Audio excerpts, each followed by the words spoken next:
What's going on, everybody? Welcome into 1043 The Fans Coffee Break. We've got D-Mac, we've got Will Peterson, Rachel Vigil. I am back. It has been 10 long days, everybody. I miss my coffee break family so much that I decided to come back even with a slight cough. So please excuse me a little bit if my voice sounds a little funky. But you guys, there's been so much that has happened since I've been gone. I can't believe it, honestly. But the big news coming out of last night is that this team got flexed out. The Broncos getting flexed out of Sunday Night Football. Hallelujah. I'm not going to lie. I'm happy we don't have to watch or make the nation watch a bad football game against the Kansas City Chiefs. But that just tells you guys something, that the fact that they're taking out possibly the Super Bowl favorite out of a primetime game because they're playing the Denver Broncos, such a bad football team, it tells you a lot about where this team stands, D-Mac.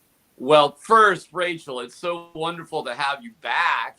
We were all incredibly concerned. Let's just start there. So you look wonderful. You're not. I know you're not 100%, but you're probable, not questionable, which is good. And it's great to have you back. This is an insult. You gotta think about this for a second. Patrick Mahomes arguably is the number one draw on TV for the NFL, arguably, if not number one, top three. Mm-hmm. How bad do you gotta be to push out the number one star of TV? It's as if, hey, should we play Seinfeld and Friends? Nah, let's go with a rerun of Family Ties. This is like unreal what has just happened, and it's all about the Broncos, obviously not the Chiefs. Yeah, I'll echo what D-Mac said. Welcome back, Rachel. Good to see you. Good to hear your voice. I'm glad you're feeling a little bit better. I know you're not all the way there yet, but glad you're feeling a little better. Listen, Mace and I were on air last night at 6:30 when this news broke, doing the DenverFan.com PM edition. And you knew it was big, but we spent the last half hour of the show talking about it because of what D-Mac sort of said there and how you prefaced it, Rachel. This is such an insult to the Broncos. And I know Greg Penner's paying attention. I do. And I've seen some chatter, is this just a toy for him? I don't think it is. That guy has more money than he knows what to do with. If he was using this for money, he'd be on a beach. He's using this because he wants something to do in the second half of his life and he wants to win. But maybe he doesn't really get it. This one might make him get it. This might be the one that sort of pushes him over the edge to realize how embarrassing this is, that his team, because they're so bad, and there are 4 other primetime games, right? Seattle, San Francisco, Indy, and Los Angeles. They went 1-3, and the one they won was because Jimmy G ran out of the back of the end zone. They were the laughingstock of the NFL each day after all those. So the league had to intervene and decide, we can't do this. And by the way, that decision came out at 8:30 on the East Coast last night. You don't think there was some back and forth about whether or not they should do this, specifically take Patrick Mahomes out of the NBC slot? Guys, if I had told you 2.5 months ago that Mahomes versus Wilson was no longer a sexy matchup, you wouldn't have believed me. Everyone knows Tua versus Herbert was going to be good, but there's one equation in this, and one half of this for why this got done, and that's the Broncos. And again, I think ownership was probably paying attention before. I think they're really paying attention now. This is a black eye for the Denver Broncos. I will throw in one little thing. There is a possibility that the Broncos Chiefs at the end of the year gets flexed to Sunday nights. And I heard that might have been a consideration. Maybe there was some sort of conversation amongst the clubs that, well, listen, we're going to do this, but we'll help you out with this later on. Because at the end of the day, on the last week of the season, it's still Patrick Mahomes, right? Like he's a draw. So listen, I'm not predicting it, but don't be surprised if the Chiefs-Broncos games gets flexed to Sunday night, January 1st, whatever that is. They'd really put a 3-13 Broncos team in Sunday night, D-Mac. Well, because it's still Patrick, but to our main point, it's still Patrick Mahomes. It's still one of the biggest draws on TV. And you've got to look at the other available games that I don't even know what's scheduled right now for that particular day. We should probably go look at it. But I did hear that that's a possibility. I'm not predicting it, but I did hear that's a possibility because this is a big deal for the Chiefs. Like, why are you doing this to us? We want our brand exposed. We want our guy pumped up. We want to thrash our divisional opponent. They wouldn't want to be flexed out of it. So, there's other sides to it. It's the embarrassment for the Broncos, but it's also, not a great deal for the Chiefs either. I will say it would make a lot of sense for especially the Chiefs. What's better than absolutely, kind of like you said, D-Mac, going out there and trashing one of your rivals? And I mean, absolutely putting on a show. You're going to see the very best of Patrick Mahomes come out if you do have to flex another game back in. But I'm also at the same point of there's going to be a lot better matchups that have a lot more playoff or implications when we get to week 16, week 17. Yeah, the problem is there's only really, you're right. You're not wrong about that. But CBS and ESPN, they can predict for Fox. They can protect games too. So you really only have 3 or 4 games any given week that are even a possibility. Again, we'd have to go and look at the slate of games and figure it out. It is Chargers Rams week 17. Well, that's a terrible. The Rams are terrible. Yeah. Yeah, I mean that's a great example. They would rather have. I mean, the Rams are terrible. They won't have Matthew Stafford. Well, we'll see, but they're out of it. Herbert, there's no way Herbert against a bad team is better than Mahomes against a bad team. He's not there yet. So that's a great example. So that looks like that would be a game that would get flexed. Yeah, I don't know. We'll see. I obviously, being away, I was able to step away and kind of collect my thoughts on all of this stuff. And it kind of goes back to a little bit what we were talking about before with Greg Benner. Well, excuse me. I think that at this point in time, it's kind of your listen. They tell you, like, don't listen to everybody else. Like, listen to what you feel inside of you. I feel like Greg Penner and this ownership group are getting too many opinions of people wanting to say, hey, you don't want to be an ownership group that goes in there and just fires stuff. Like, I feel like they need to listen to whatever is going on in their own heads and not what's happening around them, because obviously Walmart is a very, very, very good company when it comes to producing a lot of things. Like, they understand the business model. For the NFL, I mean, it's the same kind of thing. This is not the standards for Broncos country. If they don't continue to do something or they don't do anything here in the upcoming weeks, I think they're going to actually lose a lot of business when it comes to fans believing in this ownership group in the long run. Yeah, it's a good point. I wrote about that at denverfan.com in my column on Monday that, listen, he's a good businessman. We know that. But he also inherited Walmart, right? Like, it would be kind of hard to screw up Walmart. If the three of us inherited McDonald's tomorrow, I think we'd keep McDonald's still running, right? I don't think we'd have any problem making that business model a successful one. So again, he doesn't need this for the money. He's not Dick Monfort, right? He's not Dick Monfort, who the 2020 COVID year messed up his bottom line because he didn't have any margaritas to sell on the party deck because there were no fans. But he did this because he wanted a project. And you have to think, I don't know the guy, but you have to think he wanted to win, okay? And obviously they've done the exact opposite of that. So to your point, for all these voices to say, oh, you don't want to be the fly off the handle owner. You don't want to be the guy who fires Nathaniel Hackett the quickest of a first-time head coach in 40 years. Who cares? Greg Penner and Robson Walton and Kerry Walton Penner and Condoleezza Rice and Sir Lewis Hamilton, their net worth is close to $100 billion combined. They, again, aren't doing this for money. They're doing it to win. You really think if you fire Nathaniel Hackett today that someone's going to come not work for you? No. And guess what? It doesn't matter if you're the Walton Penner family ownership group. You did this to win. You need to go all in to win, or you're just going to be miserable with something that was supposed to be fun.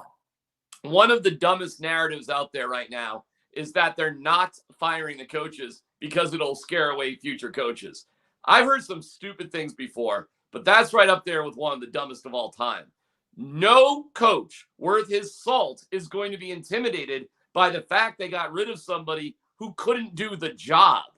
There's an inherent confidence about being a head coach. Oh, I'm afraid. No. These coaches, the good ones, are alpha dogs, and they have supreme confidence in themselves. And if they don't, they're not going to get the job in the first place. So that narrative is ridiculous. And it leaves you to wonder, well, why haven't they moved on at this point? Frankly, you're giving the Penners and that group, you're giving them a lot of the benefit of the doubt there, Will. I don't know. I have no idea why they're doing this. I Right now, it feels like he was bored of running Walmart, and Robson Walton wanted some sort of fun gift for his family for the rest of their lives. And there's no more exclusive club for billionaires in America than the NFL. So to me, it's just like, I'm not sure yet, dude. I think he's just checking a billionaire box right now. And I have no idea what really is motivating Greg Penner. I guess we're about to find out. We're actually kind of finding out as it goes, because he hasn't acted on something I feel he already should have acted on. And, it's okay, because I don't know why you got into this in the first place. It's not going anywhere. The Broncos are going to be in this family forever. We understand that, right? There is a succession plan. It's not going to be out there in the wind like it was with Pat Bowlen. No, this is it. We're not getting rid of the Walton family. They'll have this team forever. But real quick, T-Mac, you just brought up a third option, right? Because the two in my head were money or winning, right? And you brought up a good third one that I hadn't considered, and that was boredom, right? That this is just another sort of project, toy, whatever. And that one would scare me, because then that's the one where you're kind of the just sort of apathetic guy who doesn't really care because you get to go attend the meetings with Jerry Jones and Stan Kroenke. So I thought it was about winning, because we know it's not about money, right? We can all rule out money. They're not doing this for money. But my thought was, well, if it's not money, it's winning. But you bringing up option 3, I got to give you kudos there. It's certainly an option, and it does kind of scare me a little bit. But you know what, guys? Can billionaires be? Oh, go ahead, sorry. No, you're totally fine. Can billionaires be bored though? Oh, they're the most bored people. That's why we make movies about them, because they don't know what to do with themselves. That's where Game of Thrones gets interesting. Can they be bored? Of course they're bored. But you've had such a work ethic your entire life, and I know we talked like how he was married and yada yada yada yada. It takes so much to be able to make that much money in your life. And I know eventually once you get up there, you've got people who help you do all these things. But when it's like a new adventure, I don't know. Boredom just. I hope you're wrong, because boredom. Well, why did he do it? Why did Greg Penner agree to do it? What was the reason? What in his competitive history would tell you it was his boyhood dream to run the Denver Broncos? I mean, there's zero evidence of it. Carrie Walton, really? Was she yearning to be an NFL owner? I mean, the one person that actually does have a little bit of history with the NFL is Condoleezza Rice. I mean, that is a well-known fact that she's been a big NFL fan and was very motivated and influenced by her father, who loved football. I mean, we know that. Lewis Hamilton? I mean, okay. I think he was riding go-karts, not watching the NFL in England. Melody Hobson? Help me here. She's a TV commentator. She ran Starbucks, and she's married to George Lucas. I know it's Star Wars night at the Nuggets tonight, but I don't think she was looking for C-3PO, to run an NFL team. No, I don't know why any of these people are doing it, other than the fact it seems like a cool thing to do. Yeah. I mean, I guess. I don't know. It's a frustrating conversation, because you want the owners to look down and say, this is absolutely unacceptable. We're not doing this, no matter what people are saying. Like, this needs to change automatically. We've all agreed if we were in their positions, things would have changed. But you know what else is really pissing me off is kind of the backstepping, I guess. Oh, what? Oh, no. Just saucy Rachel. No, that was great. Yeah. Flu bug Rachel with the. Go ahead. What's pissing you off? Just tell us how you really feel. I mean, go. You know what else is pissing me off? Pissing me off. Listen, all right? All right. Give a girl some time. You guys can't make me laugh, or else we're going to be coughing this entire show.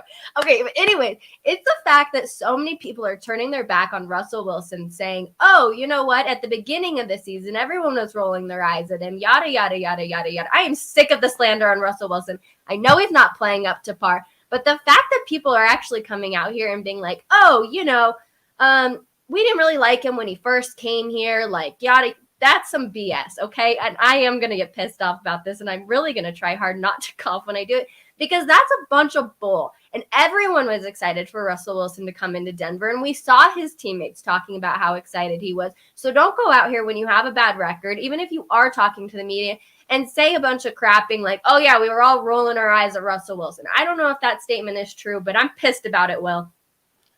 No, it's a great rant. It's maybe the best one I've ever heard you go on. Like, well done. I'm gonna give you an applause there. That was really nice. Thank you. Yeah, listen, I'll take a page from James Marilat here and give him a little hat tip because he's on a Twitter war about this. You can't do all the puff pieces in March and April and May and June and July about how great Russ is, and then go on NFL Network or a podcast or whatever they went on last night and say, yeah, we've been hearing since April that, people have been giving him side eye and they don't like him and blah, blah, blah. It's like, no, you're just talking out of both sides of your mouth and you're sort of jumping on the bandwagon, right? Like, it's convenient right now to pick on Russell Wilson. He's an easy target. Obviously, this season has gone horribly awry. So you're just sort of piling on and you look kind of stupid because at the same time, like you said, Rachel, everyone was telling us how great this was 6, 7, 8 months ago. So, yeah, I'm with you. Like, do I think it's all peaches and puppies in the Broncos locker room right now? No. And you can report that. But don't act like it wasn't good 6 months ago, because it was good. It's just gone really south really quickly. Here's what's happening. We have agents who have clients, and those clients are in peril. And don't forget, GMs and all the coaches also have agents. And agents are the most gossipy group, period. So they gossip amongst themselves. They gossip amongst reporters. And that is how a lot of information gets out there. You're referring to the Mike Garafolo, Tom Pelissero podcast that came out basically yesterday, where Tom Pelissero and Garafolo, they are legitimate NFL reporters working for NFL Network. They're not some sort of cheesy podcast, my mom's basement sort of deal, kind of like where I am right now. These guys are actually the establishment. Tom Pelissero covered the Vikings and has a known, very close relationship with George Payton, okay? So when they are talking about it, you've got to assume, unless they are just lying, I guess, and making things up, they are getting that from somewhere. Now, those two guys are not in the Broncos locker room around the facility. So who are they talking to? Well, I doubt they're getting that information from Russell Wilson. So somebody out there, likely an agent who represents somebody else, or, like a game of telephone, one agent tells another agent. Somebody behind the scenes is sharing that information with these guys. I don't know what other connection I can make aside from them just being liars. And I don't think they are being liars. I think this is information that they are hearing. Guys, this is very, very familiar. I have covered the NFL for many years, and this just happens with bad teams at the end of the year because everybody's trying to protect themselves. Guys are nervous. Coaches are nervous. It's not just the head coach. You realize that, right, guys? There's like 30 coaches under the head coach. The head coach gets blown out. Who knows? I might have nothing to do with nothing. I might be an assistant special teams coach, but now my job is on the line because these guys can't figure it out. Sadly, this is a typical thing. So I understand what you're talking about, Rachel. There were a lot of flowery things being said. At the same time, I'm not going to lie. I definitely heard rumblings of people just, sort of fed up with all the stuff. And we have documented and talked about in training camp when the offense got shut out by the defense on a goal line situation like a dozen times in a row. Russell Wilson gathered the offense together, rah-rah moment, and the defense of the Broncos clowned on the offense. And Justin Simmons and Russell Wilson were seen, sort of going back and forth once the huddle separated. So, listen, I understand there was a lot of flowery language, but here on The Fan, we did talk about that moment when it happened, and we've been referencing it literally for months now. So it's not like everything has been peachy keen smooth this entire time. There has been a weird little vibe, especially between the defense and the offense. Yeah, but D-Mac, we've talked about it. we talked about it the day that it happened. We didn't have this, I'm going to let it sit in my treasure chest. That's right. Treasure chest? See, I can't talk. Yeah. Anyway, thank you. I can't talk. Anyway, I'm not going to let it just sit there and mold so I can use it here in 6 months or whatever. Like, that's the part that's pissing me off. You said you've had this. Well, great. We've hit rock bottom here in Denver. The whole world knows it. Why didn't you share that 6 months ago then? And that would have been a story then. But now it's just piling onto something that's stupid. Of course the locker room is divided. That doesn't take a freaking scientist to figure out. Like, of course it is. We're seeing players yell at each other on the sidelines. Like, the ship has broken. Now's not the time to pile onto it. That's really quick. There was an interesting tweet by Mike Kliss who reported today that half the team was at a Russell Wilson birthday party held by Sierra. And Mike was obviously frustrated with sort of the gossipy nature of things going on. But I read the comments underneath his report that half the team was at the birthday party. And, the comments were like, bing, bong, bing, bong, bing. Where's the other half of the team? That sort of thing. So listen, guys, I understand the petty nature of things that's happening right now, and it would be easy to pile on. Statistically, this is not only the worst Broncos team, we're talking about a historically bad NFL offense of all time. And the fact that they're actually not making changes, or Russell Wilson's job isn't threatened whatsoever, or that he should go, be injured for a couple of weeks, that's actually probably a fair question if you really care about winning. You're going to play two teams that are vicious, rushing the passer, and likely will have leads where you're coming from behind. These are dangerous times out there for Russell Wilson, period. So I'm not exactly sure what the goals are here, but it just feels like self-preservation is the main motivator. Real quick, before we get on to the Rockies and Broncos comparison, because this is actually kind of crazy, I want to ask both of you. When I originally looked at the schedule, the Baltimore Ravens game, I was really, really worried about.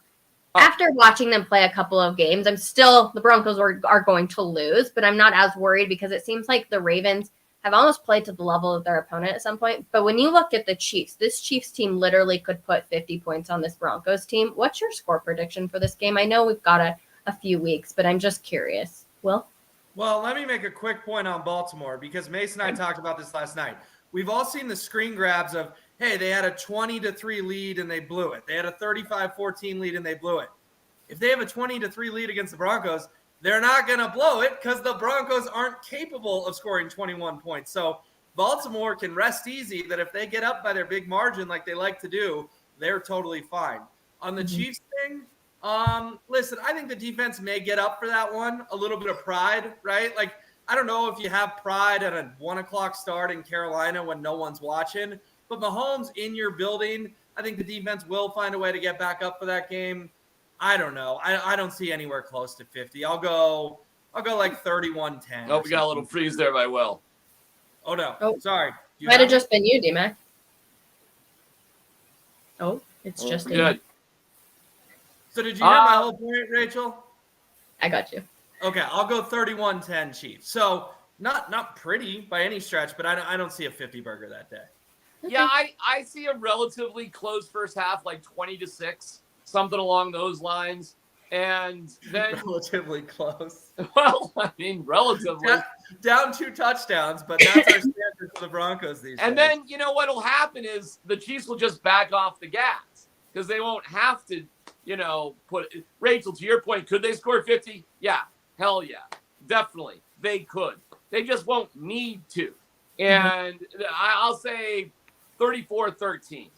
Something along those lines. And the reason why I give the Broncos that many points is because the Chiefs don't care about holding on to the ball. They move quick. They score quick. It'll be different with the Ravens. The Ravens will run the ball, 45 to 50 times. I mean, you will have fewer possessions against the Ravens. They'll grind it out. The Ravens game will be like, 23-10, something along those lines, but not all close. It'll be very similar probably to the Panthers game. So I'll put I'll go 37-13 Chiefs in that particular game.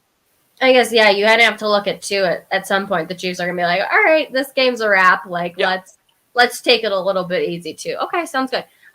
Jake Shapiro, when I was gone, he did a fantastic job of filling in for me. I can't thank him enough. But he actually had an interesting stat regarding the Rockies and the Broncos, you guys. So this is kind of unique. I'm going to pull it up. Yeah, here we go.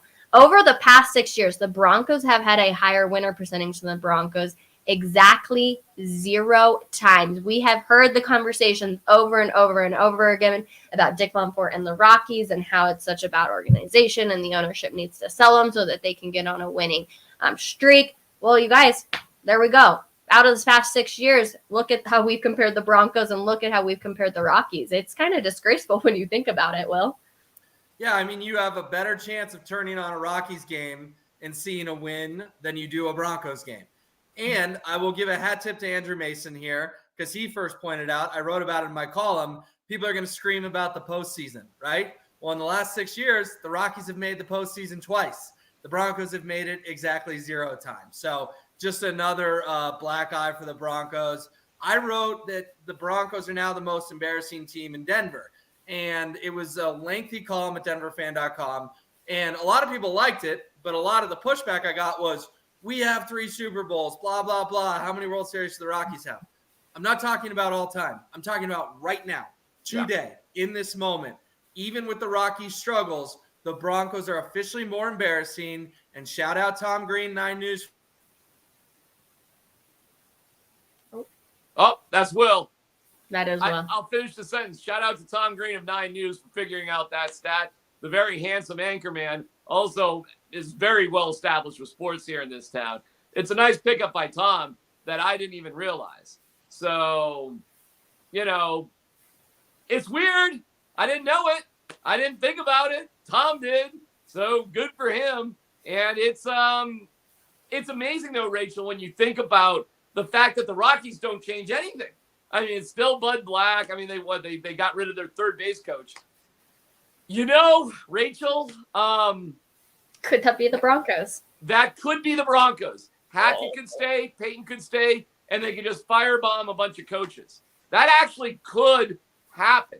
And I'll bet that that's exactly what Peyton and Hackett are trying to sell to Greg Penner. They're trying to sell Greg Penner a pen. And the pen is, we're going to get rid of this staff and get a better staff that can work with Russell Wilson. And injuries, Greg, were just, how in the world can you keep aisle 3 open when aisle 7, 8, and 9 are out of, milk, Tonka toys, and butter, whatever you sell at Walmart there. Perhaps, women's sweatpants. I don't know, whatever. So I think that's probably the sales job. They're trying to tell Greg Penner, we now know what to do with Russ in terms of coaches. We're going to go get those coaches. We're going to figure out this system. And Greg, it's injuries, man. It's injuries. We're just down. And all these guys are going to be healthy. And you know what, Greg? It really was all about next year anyways. That's what they'll try to sell them with. And Penner's got to read through that.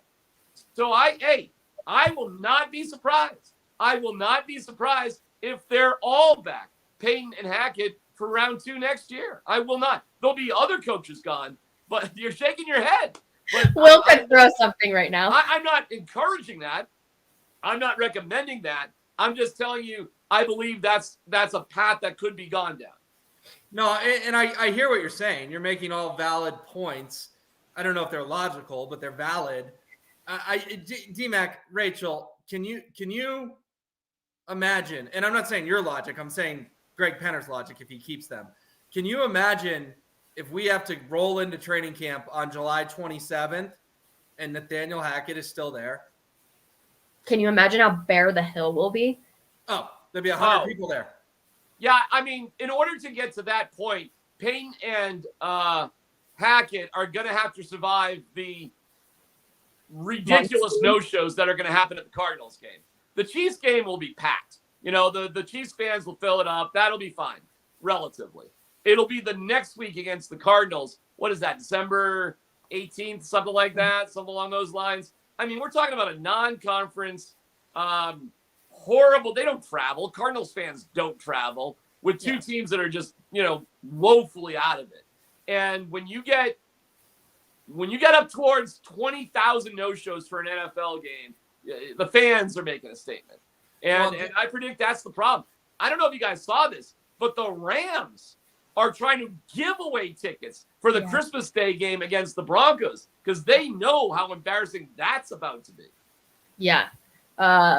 This is just absolutely crazy. Something you definitely don't hear. But the Rams are hosting the Broncos on Christmas Day in an effort to minimize empty seats. The Rams are trying to persuade season ticket holders to donate their tickets to charity. That is just, I've never heard of that in my entire life, you guys. I mean, obviously you see organizations give them out to charity all the time, but actually like publicly doing that, that's crazy to me. Believe it or not, I was in Buffalo and this used to happen all the time because there was a blackout rule in the NFL. If you didn't have a sellout, the games weren't broadcast locally. That's not the case anymore, but it used to be that way. So actually, this actually happened in Buffalo. And that happened in Buffalo while the team was really good. I can't imagine the situation if the team was bad. And what they're afraid of is that you'll just put your tickets on the resale market and nobody's going to buy them. And we'd rather just fluff it up with, empty vessels in the seats with free tickets rather than unsold tickets on the secondary market. So if you're looking for a cheap seat and a weird Christmas, go to Los Angeles to watch the Rams and the Broncos. I bet it'll be at a discount rate. And SoFi is beautiful, so it's on my bucket list to go see for sure. Good chance to check out the coolest stadium in the NFL for $20 or whatever. Yeah, prove you hate your family on Christmas morning. Get on a plane at DIA for Los Angeles for a completely meaningless game. Show mom and dad up yours. Well, the fact that Will just said for $20, could you imagine if you could get into that game for $20? No. Hey, real quick. I took I have a press pass, so humble brag. I can go to the Avalanche Nuggets games for free. But my wife and my older son love the Avalanche. Okay? We went to a game. They went to a game the other day. Standing room only.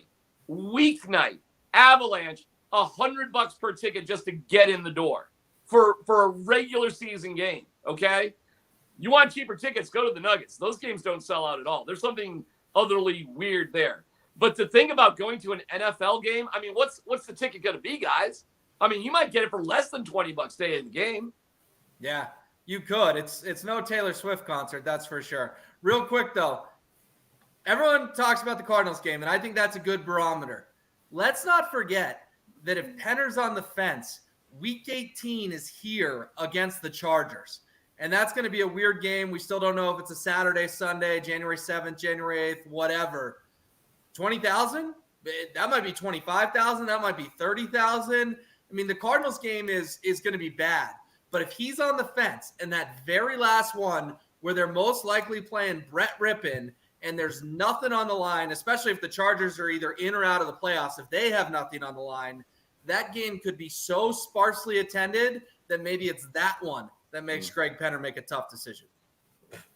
Gosh, can't believe we're even having this conversation. Well, as always, I love having you on Coffee Break. Thank you so much for joining here today. But it's time to go inside the game with Mark Schlereth. Let's do it.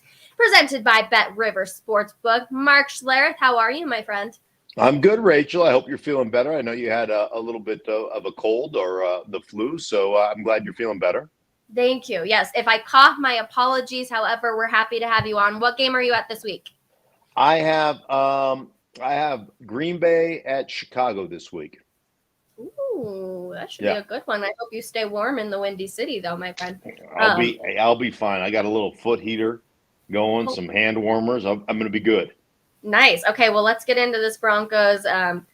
Another week stink where we're just disappointed, and we have to talk about it, but let's get into it. The Broncos, they have the worst offense in the NFL. Over under 14.5 points as they take on the Baltimore Ravens this week.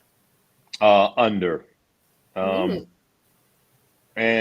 now listen, they score about 14-3 a game.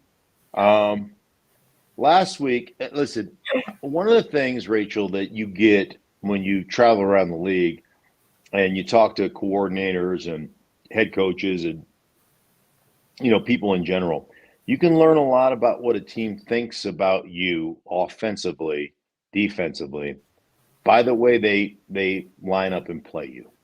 Mm-hmm. Right? And so the Carolina Panthers, who had a whopping 3 wins going into that game, lined up in man-to-man a bunch and basically said, we don't fear your receivers. We don't fear your quarterback. As As a matter of fact, we think you guys aren't worth a squirt of piss, and we're going to play this way the entire game, and there's nothing you're going to do about it.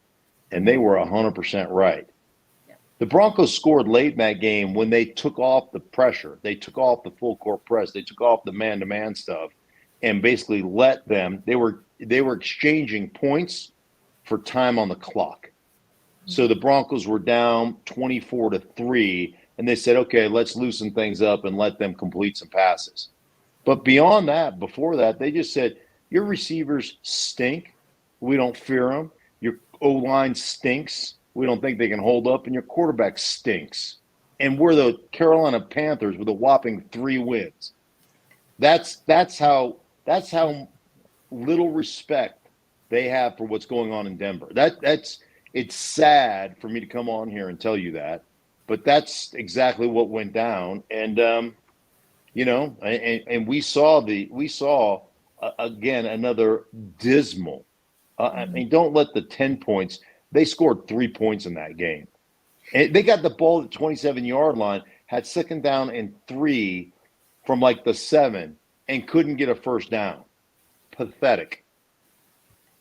It's just laughable. It's so heartbreaking. It's just never changing. You hope every single week that you're going to see something else. It doesn't happen. I know Broncos country is so frustrated, like so many of us are. But let's move on. So since the Chubb trade, the Broncos have only had 2 sacks in 3 games. Over under 1.5 sacks against the Ravens.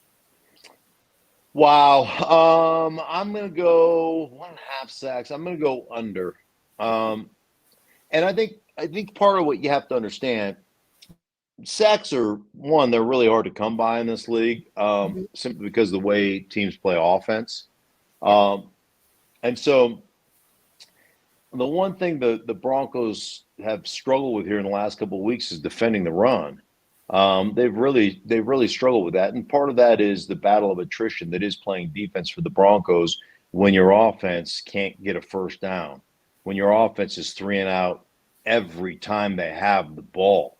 So, a couple of different things. One, the only thing that can really hurt you is if you get your quarterback in harm's way, right?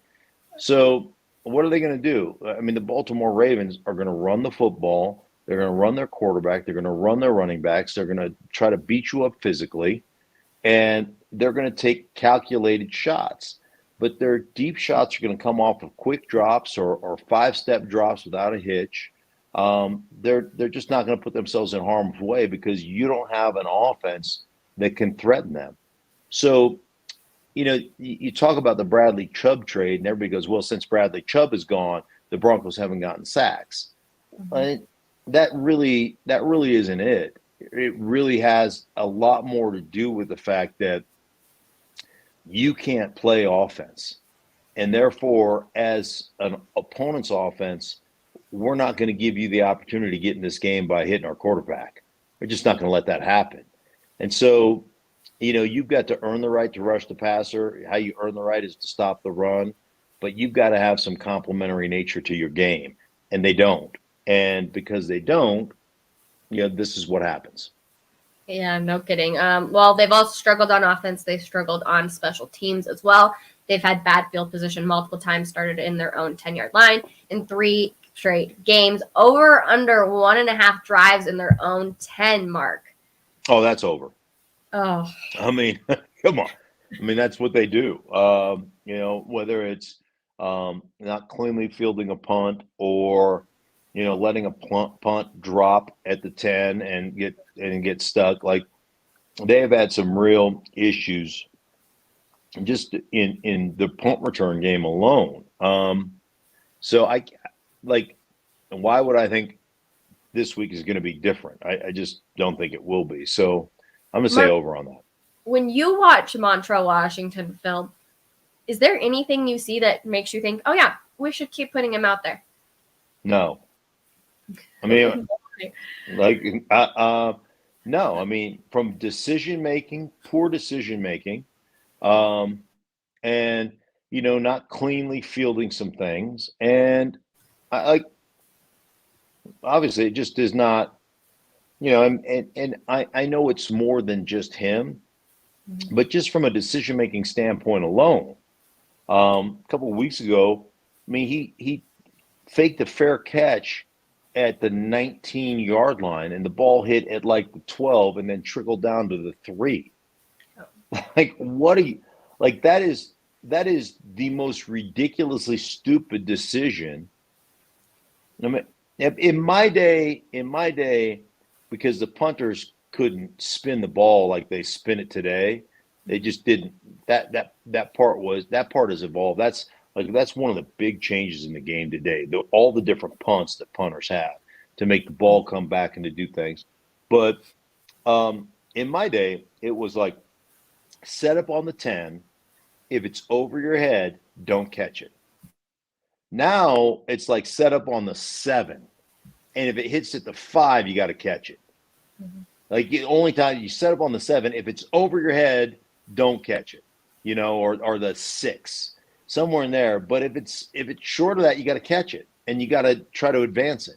Like it's a different game that way. And apparently we haven't gotten the memo. Nobody has given the Broncos the memo on that. So yeah, no, I don't know why he's still back there. But he is. How much of the bad play from Washington do you believe is him playing scared football? Yeah, I think that there's, I think there's a lot that's overwhelming and when you're not good and you're trying to impress, or when you haven't been successful, I'm not saying he's not a good player. I'm just saying that he hasn't made good decisions. They haven't been successful in that aspect of the game. You're trying to make something happen. And, I think that there's a lot that goes into that. And, and I think you're trying to impress. I think at times Russell Wilson is trying to, in one play, show that I'm worth the extension you gave me. You know what? It's not one play. It's not one half. It's going to be stringing games together where you make good decisions, that you're accurate with the football, that you lead your offense to scoring touchdowns. I mean, what is he throwing? 8 touchdown passes? 8? He's got more bathrooms in his house. 8 touchdown passes. Yeah. And what has he played? 11 of 12 games or 10 of 11 games, whatever it is. Yep. It is truly how many games have they played? What's their record? 3-8? Yes. Yeah, so he's played 10 of 11 games and he's got 8 touchdown passes. Mm-hmm. I mean, it's pathetic. It is just awful. It's so depressing to think about. Mark, as always, appreciate you hopping on with us. We'll see you next Wednesday. Safe travels to the Windy City. Thank you. Feel better. Take care. All right, Mark Schlereth, everybody, presented by Bet Rivers Sportsbook. As we bring back in D-Mac. D-Mac, my voice is starting to go a little bit more, so I'm going to need you, and I love how you switch background. I'm going to need you to carry this conversation just a little bit. But Deion Sanders, there's a lot of talk going around him now, obviously, with CU, and how cool would it be to see Deion Sanders as the head coach for the Colorado Buffs football team. But he was actually doing an interview, and they brought this up, so we're going to go ahead and play the clip. It's kind of interesting how whoever was interviewing him, I think a friend, I think he's like the PR person for whoever was sitting down talking with him. It's just interesting. Just watch the reaction from him. We'll go ahead and hit that clip. But you know my favorite team is the Kansas City Chiefs, right? Yeah. Next week they play the Denver Broncos in Colorado. I'm going with you, and we gonna ride together. Let's go. Let's go. Let's go. That's a go. Now that's a good one. That's a good one now. I gotta admit, now that's a good one. That's a good one now. That was a good one. Come on, sit back down here. Come on. So why are you gonna do your boy like that? No. I never been there.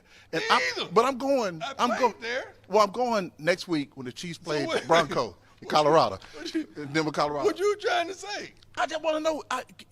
Can we ride together? Why am I going? What do you think? Well, let's go. JSU TV. Interesting, but this makes me kind of have hopes that he is actually coming to see you. I don't know about you, D-Mac. I'd love to hear I'd be shocked if he wasn't coming at this point. The USF job that he was up for, they've already filled that spot. I read that this morning, or they're about to. No, I would be stunned. And that guy who's interviewing Deion does a coach's show. He's the play-by-play guy for Jackson State. I mean, they're obviously, tight friends. Close. I mean, it's pretty obvious. And our own KJ Granderson, who's from Mississippi, says, oh, no, that's a legendary guy and broadcaster and that sort of thing. So listen, man, it doesn't take much to read between the lines between two good friends what's going on there. Mm-hmm. I think it's exciting. I think it's another really positive indication that Deion Sanders is coming to Boulder. I would be shocked for him not to be the next head coach of the Buffaloes. Jackson State in their conference championship game this weekend. Yep. And then I think by Sunday or Monday, we'll hear about Deion Sanders being the next coach of the Buffs. I think it's great. I know. I'm with you. I actually don't think there's a lot of games that go into football, into sports and professional sports, collegiate sports, all of that. DMAC, you and I know that when a clip like that goes out that you allow to go out, I think it has a little bit of meaning behind it. So it'll be interesting. We'll keep you up to date at denverfan.com. As always, thank you guys so much for hanging out with Will, DMAC, myself, Mark. Thanks for dealing with my voice for a little bit. And hopefully we'll see you guys back here tomorrow at 10:30 a.m. for another edition of Coffee Break. Have a wonderful Wednesday, everybody, and we'll see you then. Bye.